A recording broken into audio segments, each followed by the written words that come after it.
Hello, puppies and kittens. And it's been a while since we've done a Raw Man podcast. The motto of this show is that anybody can complain and everybody does. But I want to talk to somebody that not only has a plan to make things better, but is already actively working on it. And so this is episode, I think, 128. So we've been able to find some people like that. And our guest tonight is, I think, in that same category. Seems to be personally motivated to make things better, which could put you on a watch list anymore. If you're trying to make the world a better place, that's in direct conflict with the agenda of the current regime. Joining me tonight is my wife, Lalandra, also known as Lalandra. How do you do, sweetheart? Doing great. Okay, and our guest this evening is Natalia Reagan. Now, Natalia Reagan, anthropologist, and was for a while she did some TV movies and stuff, and was on a show regularly with Neil deGrasse Tyson for a bit, as I remember. What, do you want to flesh in the rest of your background? Sure. Hi. Hello. Hi. Thank you for having me on. Yeah. So I actually got my SAG card playing a dancing chicken McNugget in a McDonald's commercial back in the summer of 1997. That you can find the commercials. There's two of them. They're on YouTube. And I was a vegetarian at the time, and I fell for the stunt nugget. I joke that parting with such sweet and sour sorrow. Uh, he was he was a hot stud. But yeah, I was doing acting, but always wanting to get into science, just didn't know how to do it. And so I took classes at Santa Monica College after dropping out as a theater major at UC Irvine. And I had taken one anthro class at UC Irvine, and I was just hooked. I was completely enamored. I learned about the Trobriand Islanders, which had a really interesting way of doing family and sex, and thoughts about reproduction. And I was like, oh my God, this is fascinating, and I want to know more. And I ended up taking a biological anthropology class fall of 2001, right during 9/11. And honestly, that, obviously 9/11 changed everybody's lives here in the US, but that class also changed my life and put me on a course full steam ahead into evolution and primate studies. But I still didn't know what to do with it until I got hit by a truck, my own truck, on the shoulder of the 101 freeway here in Los Angeles. And I was hit as a pedestrian going about 65 miles per hour. The truck hit me, pinned me, threw me. And that was the kick in the pants. Some people need a kick in the pants to get their life in gear. I needed to get hit by a 94 Ford Ranger. And that's how I got back into school to study primates and doing biological anthropology. And then, of course, melding comedy and science as I was finishing grad school. Well, it strikes me after the few times that we have talked on a couple of different shows that your motivations for doing what you're doing, I mean, this is not because it's lucrative. I mean, you're not doing this to get rich. I mean, clearly what you're doing is just is primarily, I think, the same reason that I got started doing the activism that I'm doing.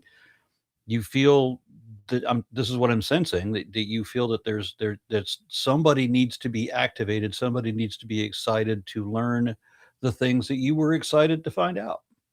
Absolutely. And I think we have a lot of similarities in that. We come from backgrounds that, I mean, I didn't come from a deeply religious background, but I actually did choose to get baptized at 14, which is still bonkers to me, but it was it was Presbyterianism. They're like the hippie liberal hippies of the Christian Protestant world. But still, I feel like when I took biological anthropology, it made me so happy and excited. And it's the story of how the hell we got here, right? It's 4.5 billion years of evolution here on Earth, and it just keeps on going. And it's just so absolutely fascinating to me. And I think also there are so many social sciences within anthropology that I think are incredibly important and relevant here to the US today. I just gave a talk about human migration as part of the human experience, and how the US has basically caused this immigration crisis, to say air quotes, because it's their a crisis of their own making, but also blown out of proportion. But just really looking at why people want to other people, why people are bigoted and racist, and really try to get to the root of it. And I know that things like teaching that there's no biological basis to race is not going to change people from being a bigot or not. But at least if you can give them the information, give them the tools to understand that their fear is not rooted in science, that maybe you can change some hearts and minds. And I think storytelling is the way to reach people. Facts and stats. I'm kind of a little facts and stats nerd, but that doesn't necessarily reach people. But lived experiences, not just mine. As a science communicator, I've interviewed a lot of biological anthropologists about their research and their lived experiences, because I think people, this is why science needs diverse voices, is when people see people doing science or having lived experiences that are a bit different from theirs, but they can relate to the story, that can change their perspective. And I think that is such an amazing thing about science communication, is you really can touch people, even though, we think science is just sort of cold and static, but it's so dynamic and it's constantly changing. I always say that science is more of a verb rather than a noun, and I think that also is pretty darn cool and sexy and fun. So yeah. Well, that's another thing about it, how you take the approach. Of course, mine is to pit evolution versus creationism. So I take the idiot things that creationists say, the obvious and overt lies, and I'm like, well, that was such a big lie. Here's the disproof of that, and just prove how everything they say is wrong. But I like your angle because it involves a pretty lady dressing up as Bigfoot. Yes, For it happens. example, the way that you mix comedy, I mean, it's like a Bill Nye thing, uh, but it's With also boobs. but instead of being geared for, like, elementary school kids, well, who would you say your audience is? Oh god, I don't know, whoever will take me, honestly. No, I mean, I've done kids shows. I mean, but you're right. Like, I mean, I'm definitely spicier than Bill Nye, but I did a show called Wonderama. I've done shows, the Intrepid in New York City. It's a giant aircraft character carrier, on the Upper West Side or Midtown West, and I've done kid displays and had booths and things like that. So I've done a lot of outreach with children, but generally my videos can be a bit of spicier and have a little bit more plucky humor. And so I think it really is anybody that loves, maybe the Daily Show or just sort of, SNL, sort of sketch comedy. Even, I mean, British humor was how I was raised, and Mel Brooks. Mel Brooks was a huge, huge influence. But I think I like to reach the parents. I think the kids have a lot of great teachers out there, and I'm not saying that I don't want to teach them, but you've gone to the zoo. You've heard parents make up crap when they're like, look at that monkey. Yes, that is a giant, you know, whatever monkey from whatever name, and it's a It is a gorilla. They'll just Kodiak marmoset, the exactly. world's largest, smallest primate. The largest, smallest primate in the world. They love to eat a diet of PBR and fried pickles and cheese curds. You know what I mean? They just make crap up, and I'm like, no, we can make it fun and we can make it exciting and have them teach their children and be, I don't know, educators themselves, empower them with the tools. Well, I like the way that you take, let's say, the Bill Nye approach in that you do the comedy bit, but obviously structured more, I think, toward it seems to me like a college audience, or Thank you. uh, yeah, I don't see you hitting the parents, but maybe I'm no good at these kind of demographics. I like the way that you mix, the how do I describe you said spicy. There's a lot of risque jokes in there, so whoever's watching Family Guy would be watching you. It's This what is I think. yeah, yeah, and I try to, because, like, for instance, I'm gonna be making videos for National Center of Science Education, NCSE, which we, know and love, but they've hired me to, contract to make small form content for them, and of course, that's not gonna be super spicy. I have written for Discovery, I've written for Nat Geo Wild, I've written for Star Talk, Neil deGrasse Tyson, and all of those were not spicy. It was comedy. I still had to keep it funny, I had to keep it light, I had to keep it absolutely rooted in fact and science, but I had to make it entertaining. So it's something I can do. It's just, I think what I try to fill, and it's not even like I plan to fill a niche that's not being exploited, but I just feel like that's just kind of who I am. I've always been sort of cheeky, and I've done improv comedy. I was in an improv troupe all of my 20s here in Los Angeles, and so that's something that I like to pull out of my sort of toolkit. And I don't, a lot of my videos I don't write per se. I have basic facts I want to include, but they are oftentimes improv, and I use the green screen, and sometimes I'll throw up a green screen and a joke will come out of just looking at it and having a reaction that, and I'll crack myself up and leave things like that in because sometimes people like that, and it's just being loosey goosey and having fun with it. The image that I took for the thumbnail for this is from your I think that's a traveling show, isn't it? The Survival of the Filthiest? It's a travel it's a static show here in Los Angeles as a variety show, so I've done Survival of the Filthiest, The Totally Wild, Weird, and Salacious Science of Sex, that's the full title. I've done that on the road, I've taken that to Glastonbury, the big ass music festival in the UK. I have done it on 2 cruises, I'm about to do 2 more cruises, and plan to do it there, and so it has gone around the world, and that's kind of a set show, but here in Los Angeles, I've done different themes because I like to keep things moving. I want there to be some sort of different topics covered that are very relevant. Like for instance, for June this past month, I did Survival of the Filthiest, Gaze of Our Lives. And it was all gay animals and queer animals. And we have puppets. I have a puppet guy. Shout out to Ricky Chavez. I have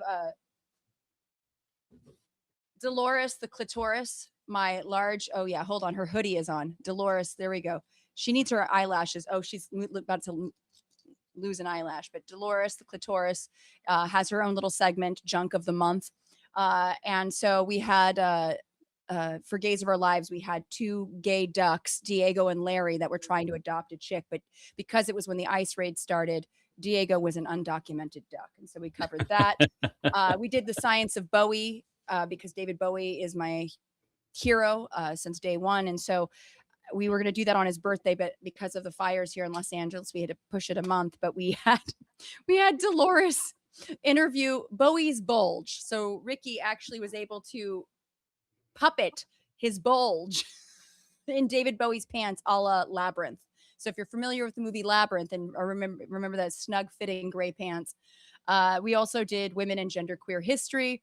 So I mean, we've covered all sorts of interesting. We did a Bigfoot one. We talked all about Bigfoot and the different theories around Bigfoot, which allows me to talk about primate history, behavior, morphology. You might know this, but I hosted a Bigfoot television show back in, what was it, 2013?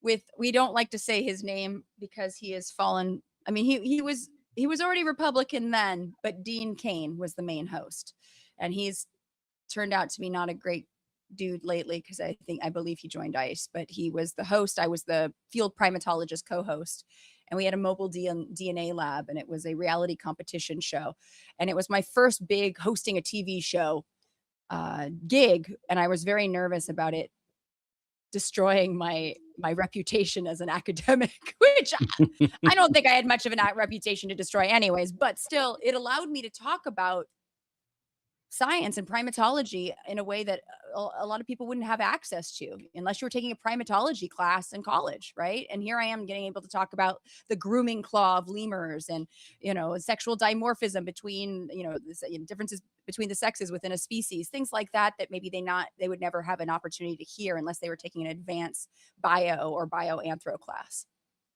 So on top of all these, you mentioned the lemurs and everything. I know that you were planning a trip to Madagascar at one point, and sometimes you take or lead or host Yeah. these trips. Yes. Can you tell us about those? Sure. So I actually just sold out a trip yesterday morning in 5 days, a trip to the Galapagos. So it's January 12th, or sorry, 6th through the 12th of next year. But essentially, I take folks, in this case, it's a smaller group. It's about 14 people because the Galapagos, they want to make sure that the tourist is all ethical and sustainable because these islands are remote and delicate and we want to treat them with the respect they deserve, but it's an amazing opportunity to teach people about biological anthropology while running amok in the place where Darwin essentially came up with a theory of evolution by natural selection in 1835. He made landfall in the Galapagos, spent about 5 weeks there, and building on the shoulders of giants, of other naturalists who came before him,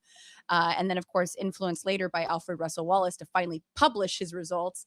I get to go talk about blue-footed boobies and the Darwin's finches and Galapagos tortoises and sea lions and the penguins and all these types of things, all these animals that have carved out an I'm quite ecological fond of niche. the marine iguanas. They're the best. They're so Do you know about their sneezing, Aaron? No. Okay, no, this is the coolest part. Um, so marine iguanas, they basically modeled how Godzilla looks and swims, especially swims, based on the way they swim. And all these trips, by the way, you get to swim with the marine iguanas alongside them because they're completely habituated, meaning they're used to human presence, so they don't worry about us. You just can't touch them.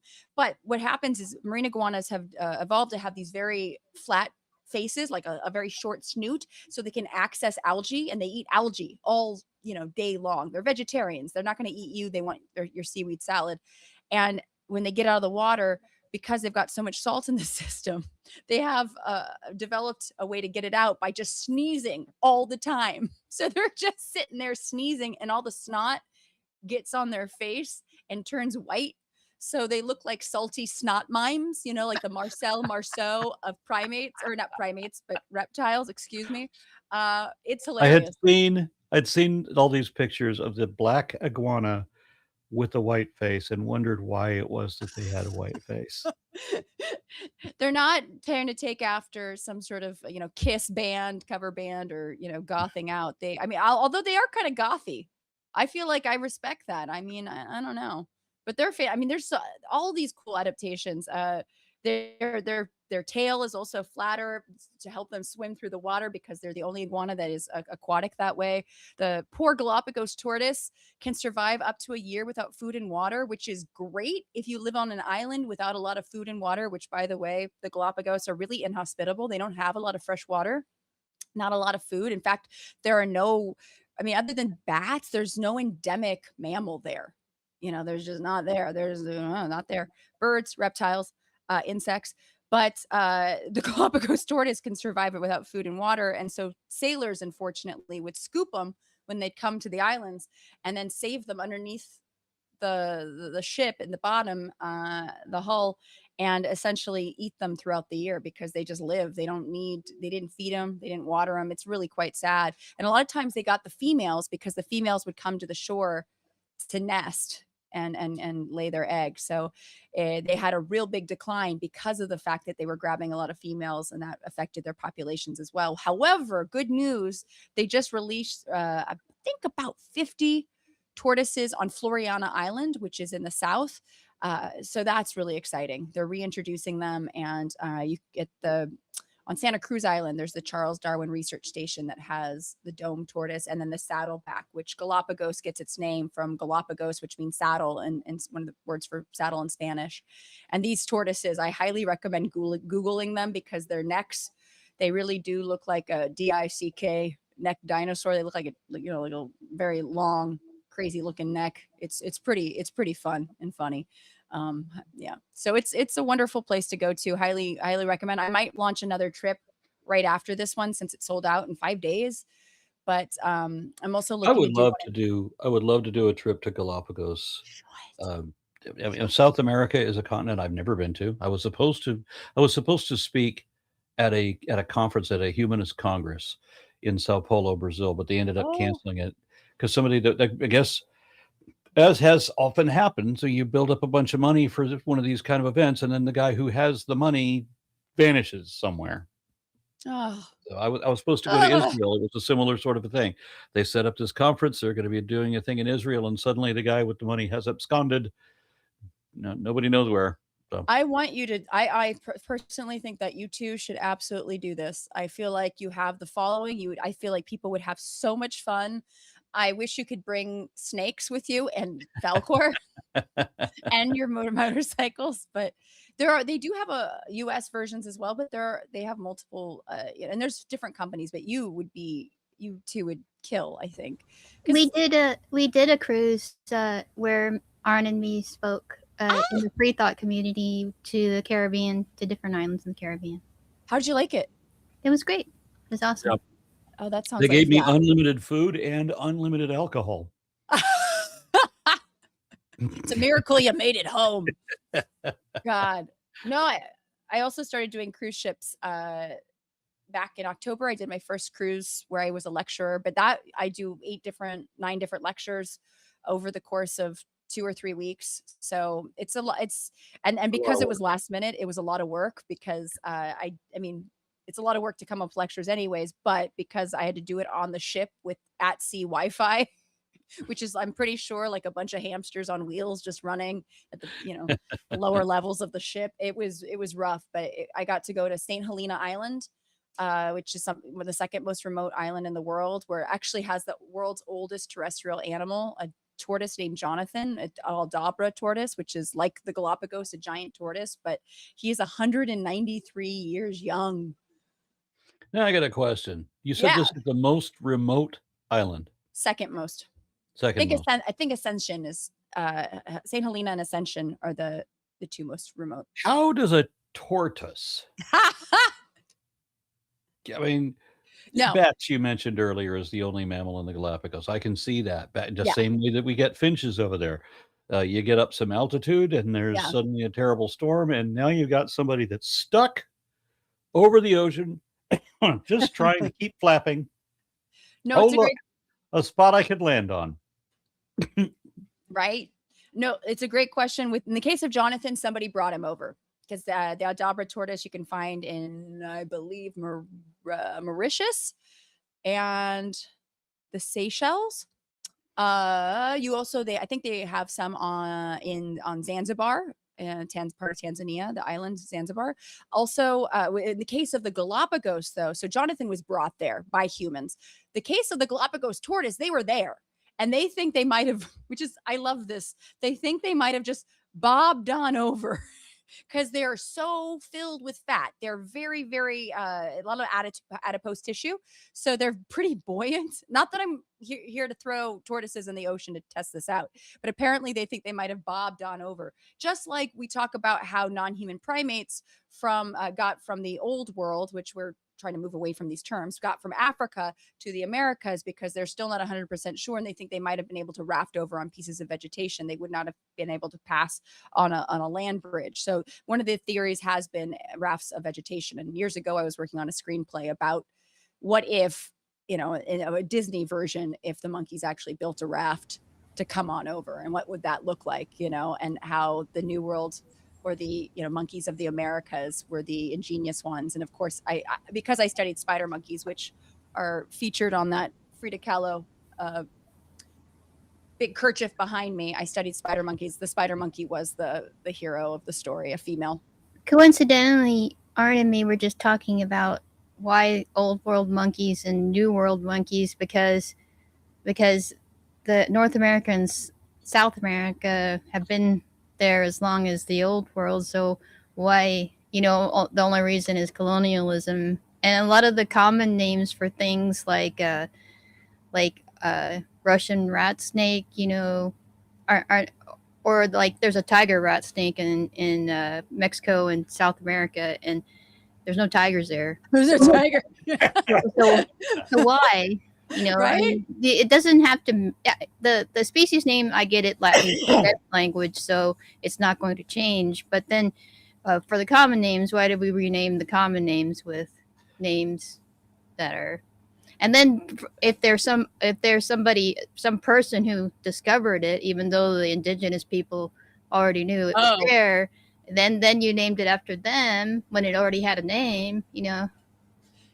You nailed it on the head, because that seriously, we talk about this a lot in anthropology. One, this idea of a species being discovered, never before seen species.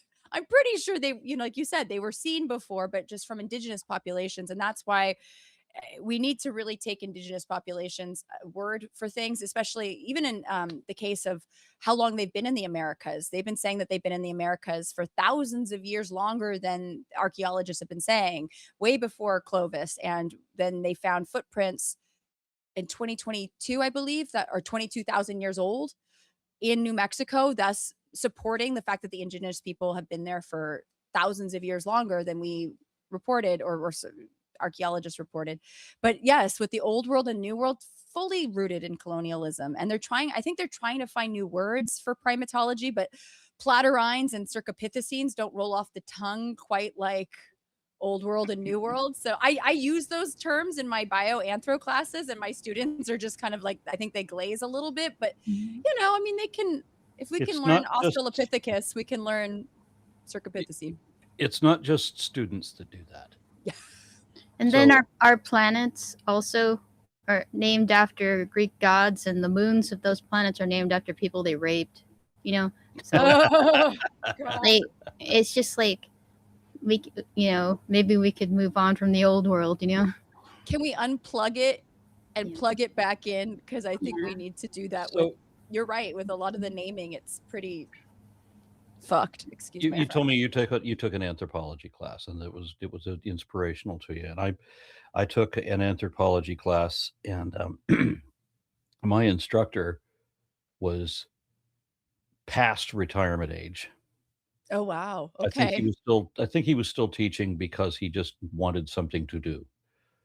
But he was a very old man, and he came from like before the revision of separating Pongo and Homo. So he thinks that Pongo is still all the apes except people. Okay. So he's that far out of date. Yeah.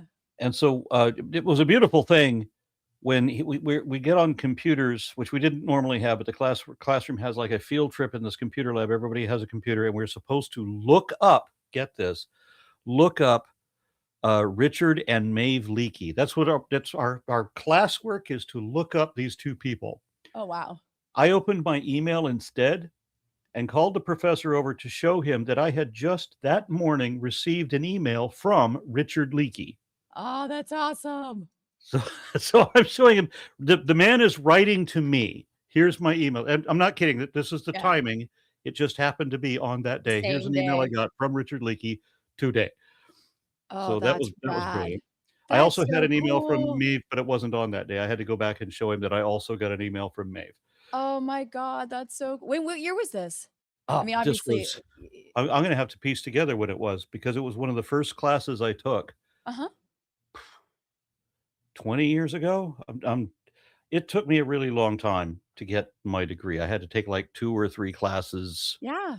at a time while I'm working full time. So it took me a decade to get a 2-year degree, basically. That's fine. I mean, I But it in this sucks. same class, Wow. he gives us a test, and one of them he asks what a hominid is, and we had multiple choice answers. And I brought it to him and I said, I know the answer you're looking for, but I need to show you something.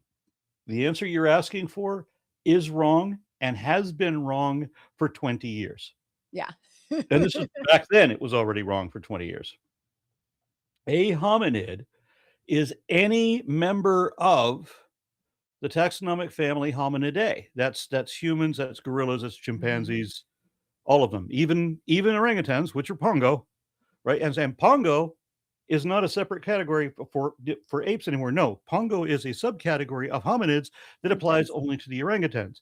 So I'm going to put this answer down because I can prove this is the correct answer. I need you to understand that you're not going to count against me for this because this is the correct answer. Your test is wrong and needs to be updated. His response to that, and I did it very politely. I explained it to him very politely because he is a really old fucking codger. Yeah. But he complained that he couldn't keep up with the science. I'm like, this changed 20 years ago. It was a long time ago. You were 50 when this changed. You don't have an excuse. He counted Yeah. against me. He did. He counted that thing, and I still passed the thing. It's just I should have Yeah. I should have aced it. You know, I got one thing wrong, and it was right. Damn it. Wow. Wow. No, that would frustrate me. I mean, I've had a lot of people ask me about hominids a lot. And it's a great opportunity, but actually we don't use that term anymore. We use hominin and explain. And for the most part, it's not met with any pushback, but yeah, it reminds me, and one of my favorite stories, cause I've been doing different videos about Punch the macaque, You know about Punch the macaque, right? The macaque in the Japanese zoo? Maybe not. So there's this little tiny Lalandra. Do you know what I'm talking about? The little look. So basically, just to set the stage, Punch is a Japanese. It's Punchy Khan, is his name. He's about 8 months now. He was born in the Ichikawa Zoo in Japan, and his mother rejected him, abandoned him, which about 7.7% of Japanese macaques moms will do that in captivity because they don't have the social, either they're their first time moms or they don't have the social network to support a child. And so this is kind of common. But the zoo gave this Japanese macaque a little orangutan plushie from IKEA, and he carried it around and they called it his Aura Mama because it's this little orangutan mama. And the internet went wild. And the zookeepers did a pretty good job of taking care of him. And then when they introduced Punch to its enclosure with the group, Japanese macaques did what Japanese macaques do, which is they weren't very nice. They weren't terrible, but like one particular female, when Punch approached her kid, and try to interact with this kid because Punch hasn't learned how to be a macaque yet, right? Like that's how macaques learn how to be macaques is from their mom and the group. And so Punch is just trying to interact, and the mom did not like it. And she just took him and dragged him and kind of tossed him aside. And the whole internet went absolutely bonkers for it and got very, very upset. And it gave me an opportunity to explain that primate behavior, just like humans, is incredibly complicated. Imagine going to a new school and having to sit at a new lunch table. You get picked on. That's what is happening to Punch. And now Punch is starting to get integrated into the group, but it's taking time. But it also so anyways, I've been talking a lot about Japanese macaques, but back to the whole idea of not wanting to adopt change. I think of Emo, the Japanese macaque female that was being studied on was it Koshima Island in Japan, and researchers were provisioning them with grains of rice and sweet potatoes. And what they were doing was they were trying to pick the grains of rice out of the sand. But Emo, this 3-year-old young female, figured out that if you take the grains of rice with the sand and you go in the water and you just dip your hand in, all the grains of rice will float and you can scoop them and eat them, and they're nice and salty and you don't need any sand. And same with the sweet potato. She could wash off all the sand and it was like a sweet potato fry. It was all nice and salty. And all the other macaques figured it out and were like, oh, this is great. This is awesome. But there was one group who refused to adopt this new cultural phenomenon. Can you imagine? Can you guess who it was? It was the old guys that were like, no, I'm not doing what she wants. She's crazy. I'm not doing that. No, I like to eat my rice with sand. I'm sticking to this. I'm committing to the bit. So my wife and I have we did our best to emulate the lifestyle of the Japanese macaques. We used to go to Iceland quite a bit, and so we would be sitting around in a completely snow-covered terrain, but we were sitting in a hot tub. Ah, isn't it the best? Did you ever do you go get yourself in the snow and then you jump in the hot tub and you get the hot prickly Well, feeling? it's not like a hot tub like most people. It's hot springs. Ah, So I mean, these are natural hot springs. It was like Blue Lagoon was one that we went to. ooh, We went to the new one. It was quite nice. They built an artificial one that is maybe not entirely artificial. I think maybe they just did the edges of it to fill it up. But it's an infinity pool now. So it's a natural hot spring infinity pool. And we did a nice. number of the hot springs in Iceland, and it is fun to Yeah. sit around a place where it is below freezing, everything's covered in snow, Wow. and there we are, it, basically naked in 90-degree water, 40 degrees Celsius, whatever. And they have a bar. Ah, So why did you come back? Why aren't you still there? Why aren't you? so this is what the Japanese Ah, macaques do. yeah. You can tell whenever you see the pictures of them when they're sitting in that hot springs, always surrounded by snow, and they got that look in their face. You can tell they're stoned. So yeah. Oh, they're feeling it. Oof. I think they have the best life. And I love also, they're super gay, hella gay too. Japanese macaques, females, a lot of females preferring the company of one another. They'll still copulate with a male, this and that, but like they kind of form these consortships. And then the males, I had to write, I don't even study primate sex or sexuality, but I love that the editors of the Encyclopedia of Primatology, Aron, asked me, someone who does not do this but does conservation, to write the chapter on copulatory postures of non-human primates, which is essentially monkey sex positions. And I was like, I don't do this, right?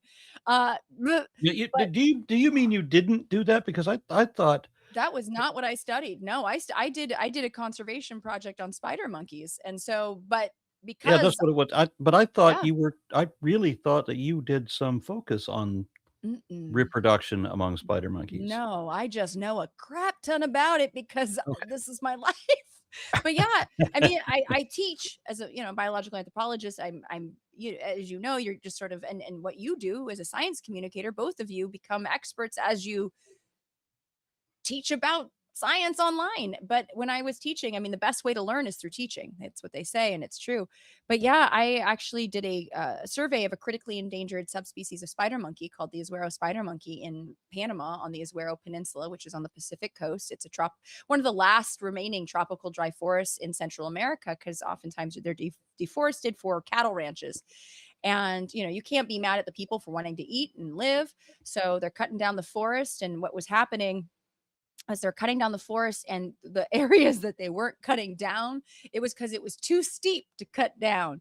And so those were the areas that we had to do all our field work in. And I'm missing, because of that accident I told you about, I'm missing a muscle in my leg. So I call myself the Jack Tripper of primatology, because I fell uphill, I fell downhill, I also fell in love with my field partner. It was a whole hot mess.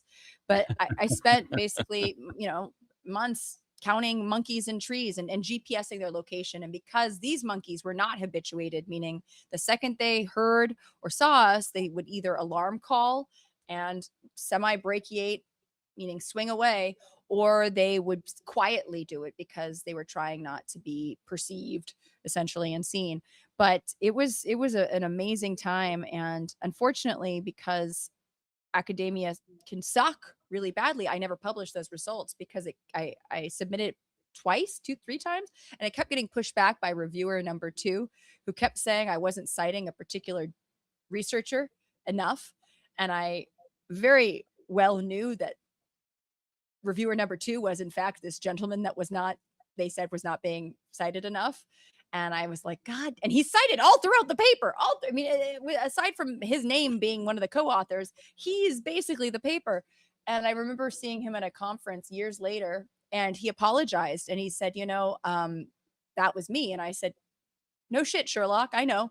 But he said, I'm sorry. And I said, I get that you were frustrated, but the science suffers when this doesn't get published. Fortunately, though, the organization I worked with used our data to well, because we all our data are in maps, and basically they use those maps to reforest. And so what I just applied for a grant to do a film about it, but I'm also applying for funding to duplicate the survey I did in 2010 to do it in the next year. So I'm still trying, to stay in the primatology game. But it's tougher. I'm now 47 years old. My body don't move the way it used to. So it'll be interesting taking on those hills, which I did 2 years ago. I think I'll be fine. And I'm an avid hiker, but still, it's important to look at the population growth, get a kind of a solid number, because there have been reports of more spider monkey sightings, but we want to get more definitive population estimate. The first time I went on a paleo expedition was in the South African Karoo, Oh, and the temperature, when it goes up to 40 degrees Celsius, and then you're stuck out there for 8 hours. They drop you off at 8 o'clock in the morning. They're going to pick you up at 5, and so you're walking around with a walkie-talkie, and other people are in range, but you usually don't see them. yeah. So it's difficult to have to endure that when you just come from city living to here you go.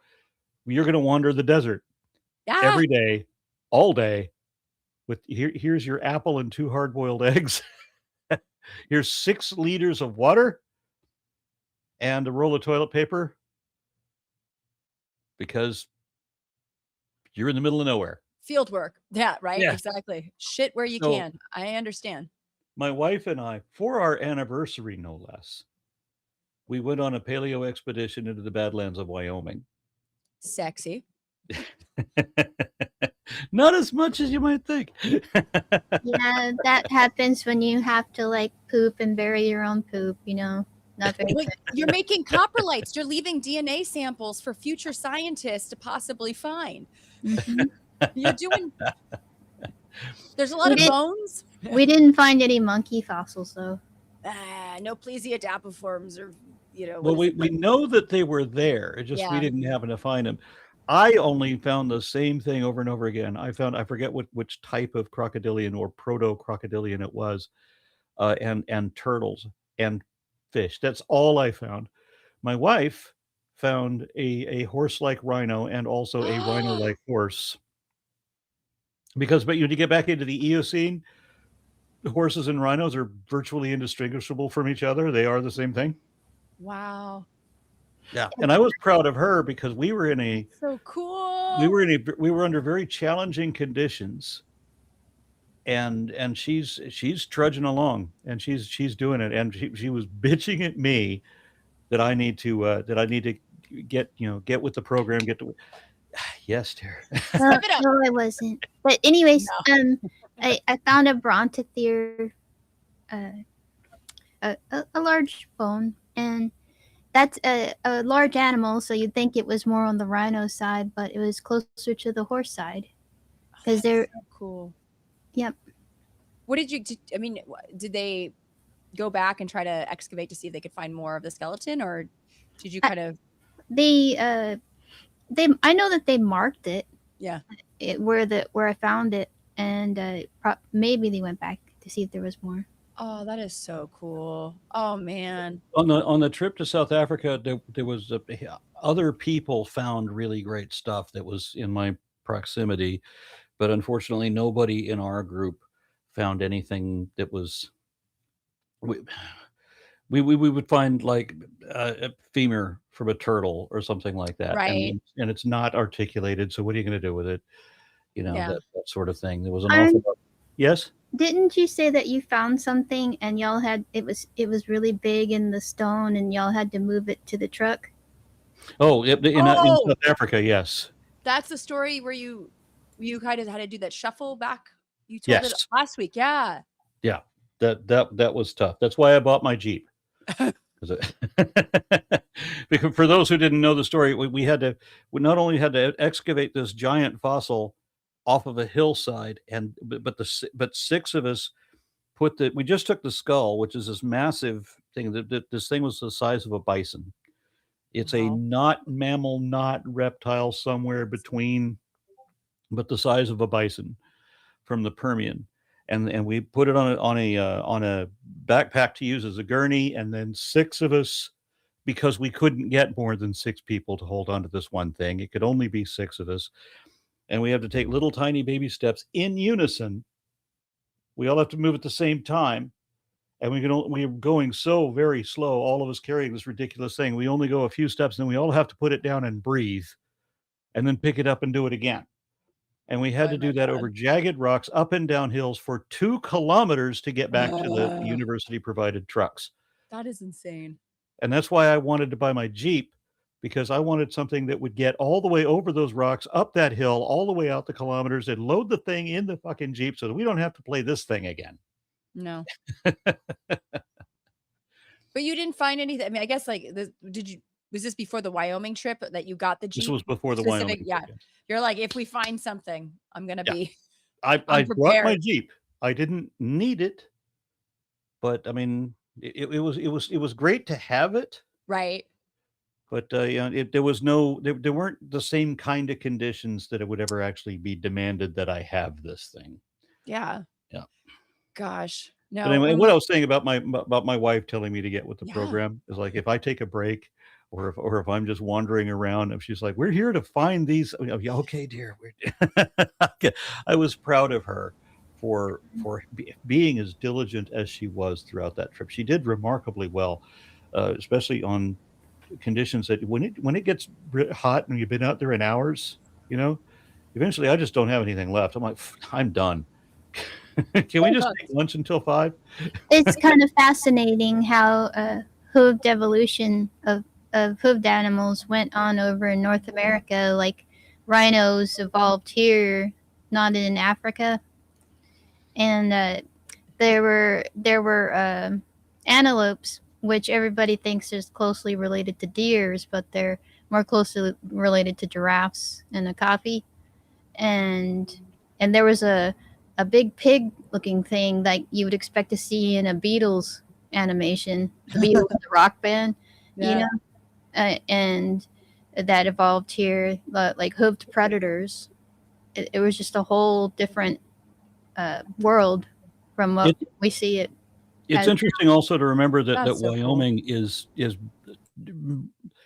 incredibly cold, right? And this is a desert. This is a arid desert where we're at. I mean, it's semi-arid. There are some plants, but not a lot. This was Yeah. very challenging conditions, and not so much hot as cold. Wyoming, right? Yeah.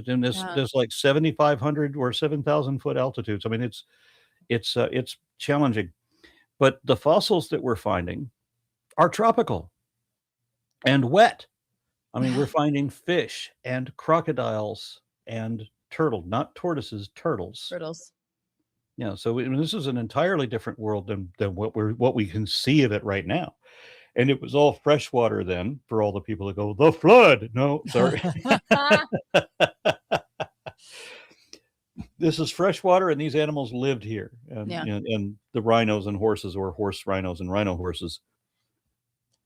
No, it's fascinating. I love how, the first proto primates were in North America. And now, they basically died out and made their way to the other side of the world. And yeah, and then they Interesting came that back this way.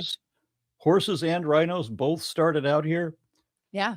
and And we then, don't have indigenous anymore. I mean, they both moved into Asia and then Africa, and then that was it. And no more here.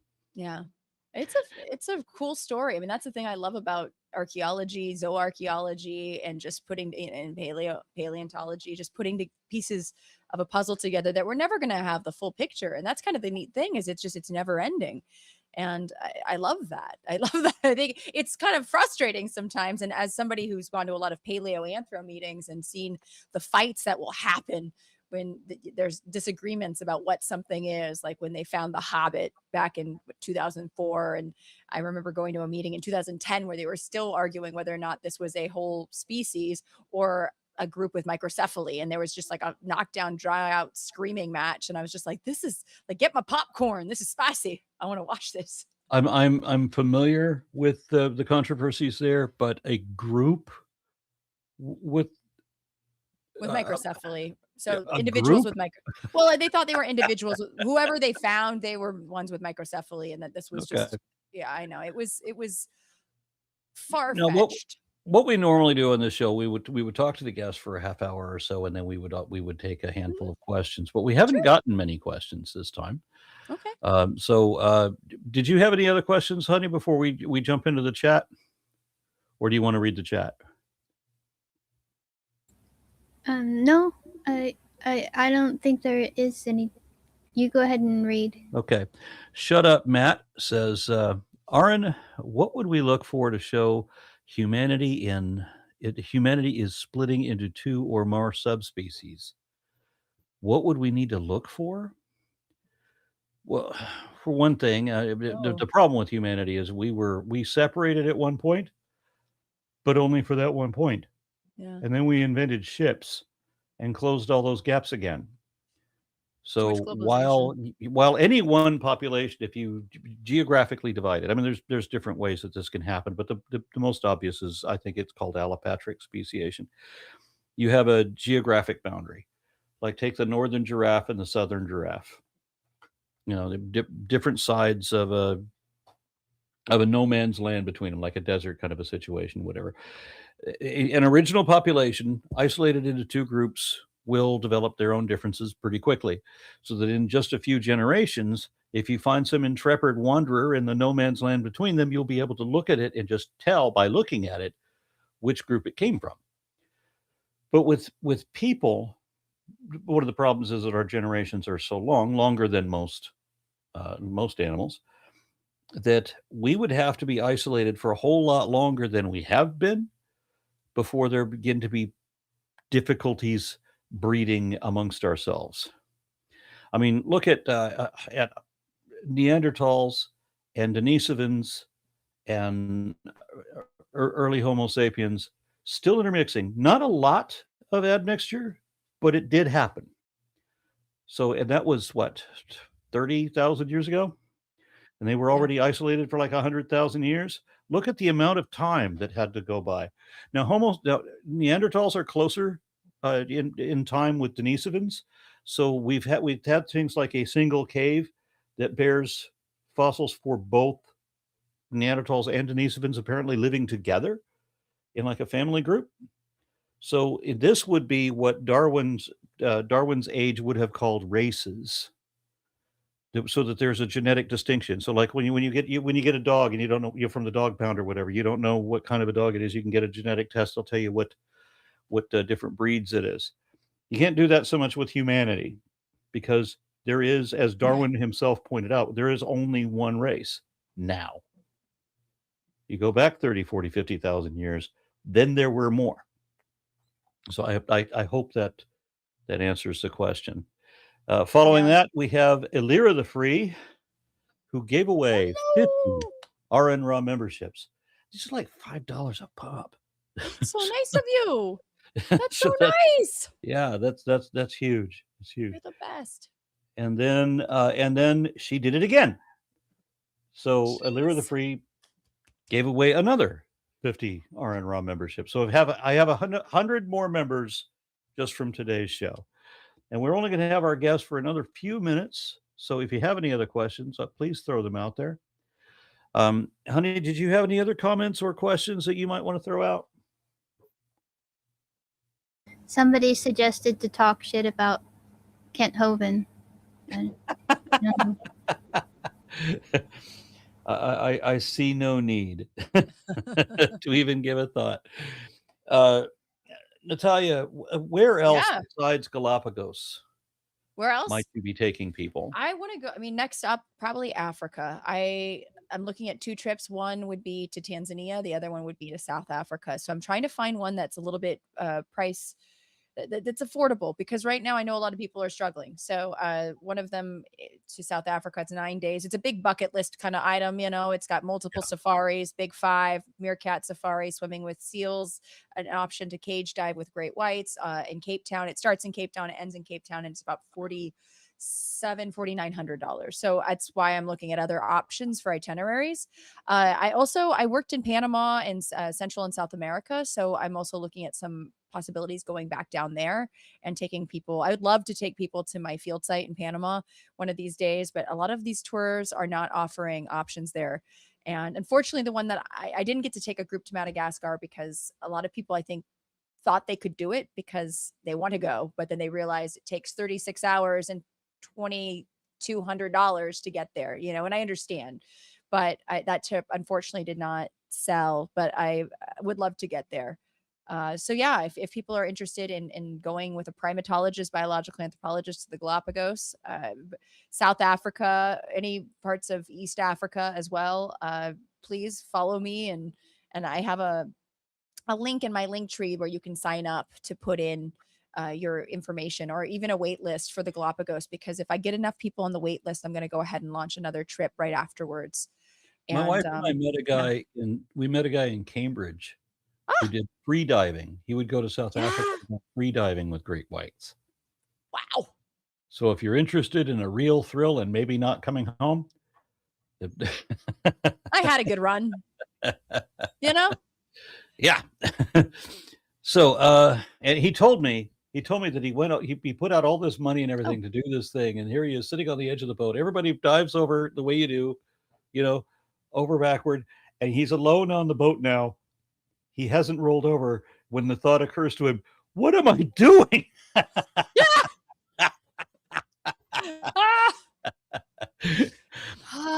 Hey Jude 445 says, does Natalia have any book recommendations? I do. Oh, I love that question. Thank you. Okay, so one of my favorite books, and the reason why I actually became a primatologist. Now, I love Jane Goodall. I had the pleasure of meeting her 3 times. I love her books, but I will say that Robert Sapolsky's A Primate's Memoir absolutely shaped my desire to go into primatology.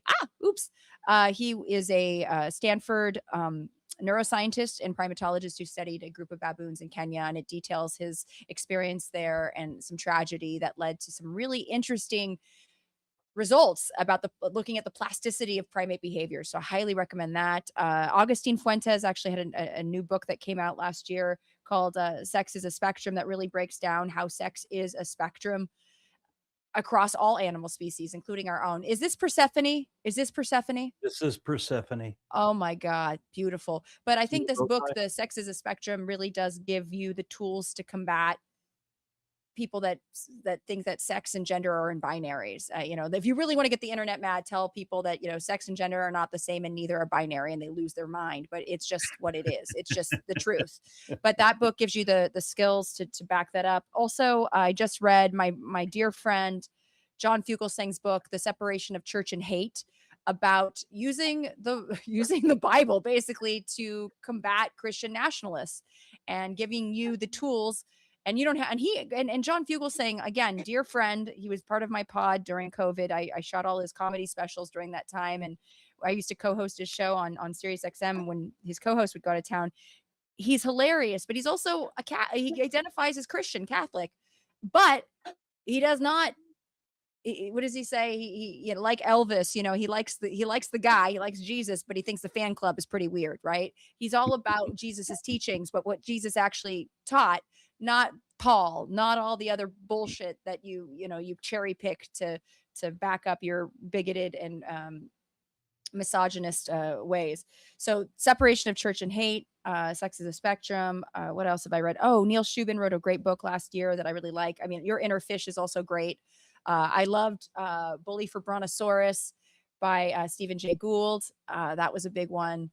But anything by Jane Goodall, yeah, I'm trying to think. There's a lot of good stuff out there. Don Johansson, I've had the pleasure of meeting him multiple times through my life, and his books on Lucy are pretty great as well. So I hope that helps. I got to interview Yeah. Neil Shubin and Don Johansson. Same. Yeah.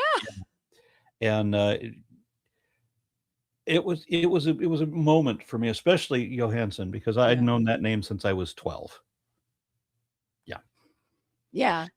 We got a couple more comments. Colorado biker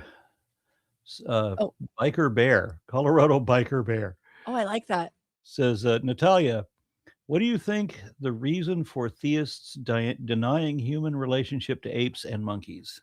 Oh, I think that's a great question. And then there's a few different answers. I know that some theists that I've run into, one in Trader Joe's, she was an older lady and she was so offended that she could be likened to a monkey, as if a monkey is such a terrible thing. But it's they take it as almost an offense because we're such smart and wise, sentient beings.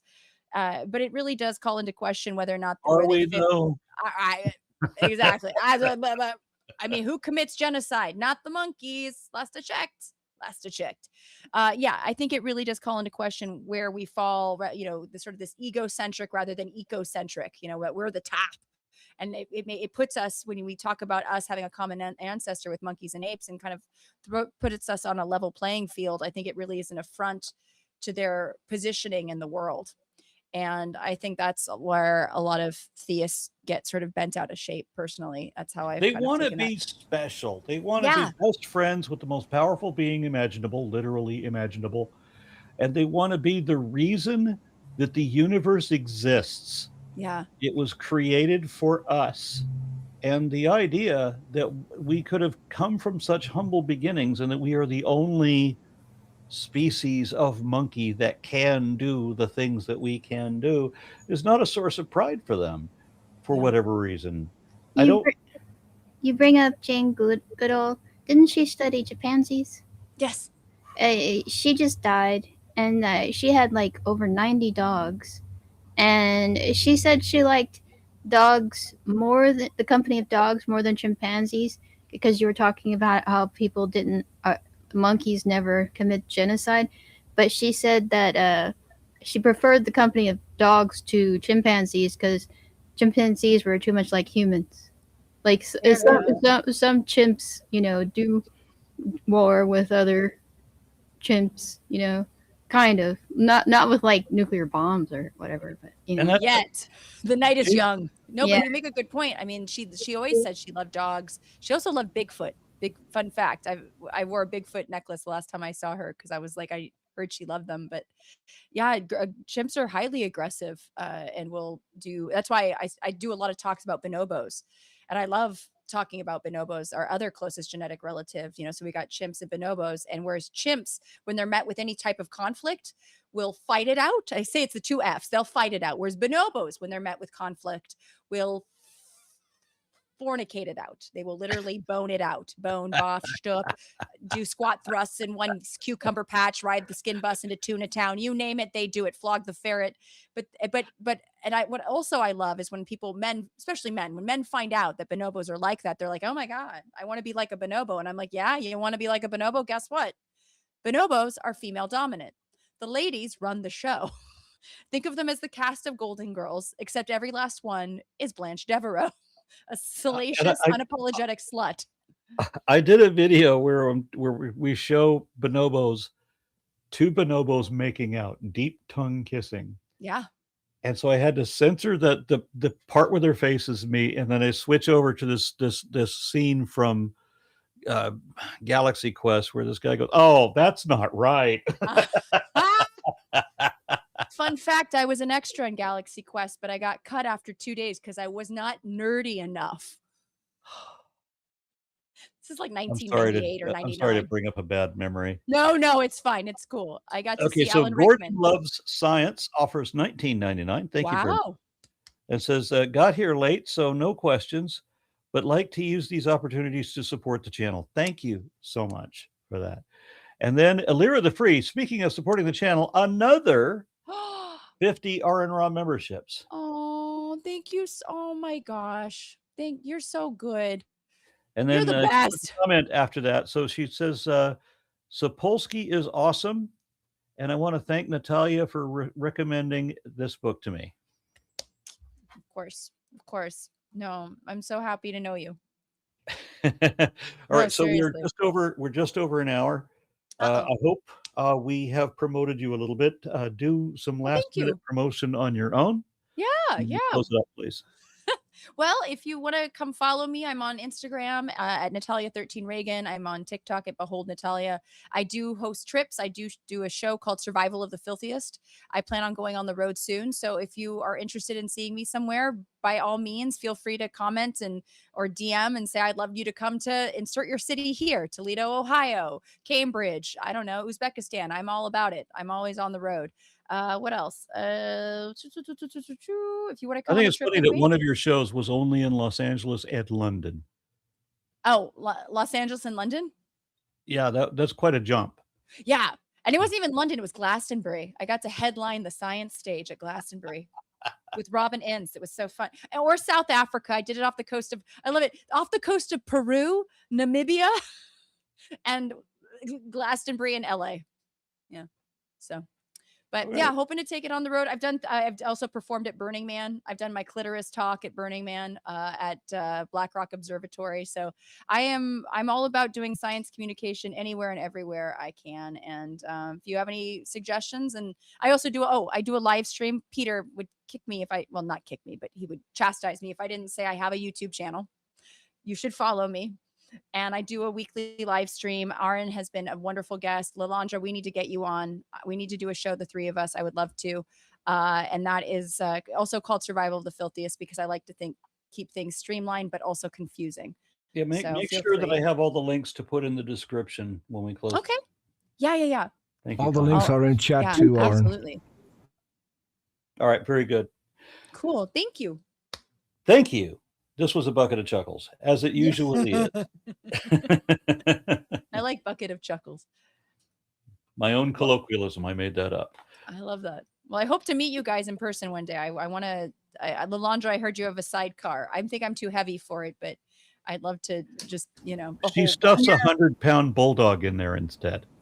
The two of us rode in there because I was trying to get him used to it because I don't want him to jump out of it the first time. So you probably are not too heavy. Okay, cool. I would love to. I'd be honored to be sidecar with you and go rolling around. Texas, and I'm show. not there. I'm making really slow progress because I don't want to. I love the motorcycle and I don't want to wreck it and I don't want to get hurt and I don't want a dog to get hurt. So, going slow. Yeah. Slow and steady. Yep. Works for tortoises. So yes.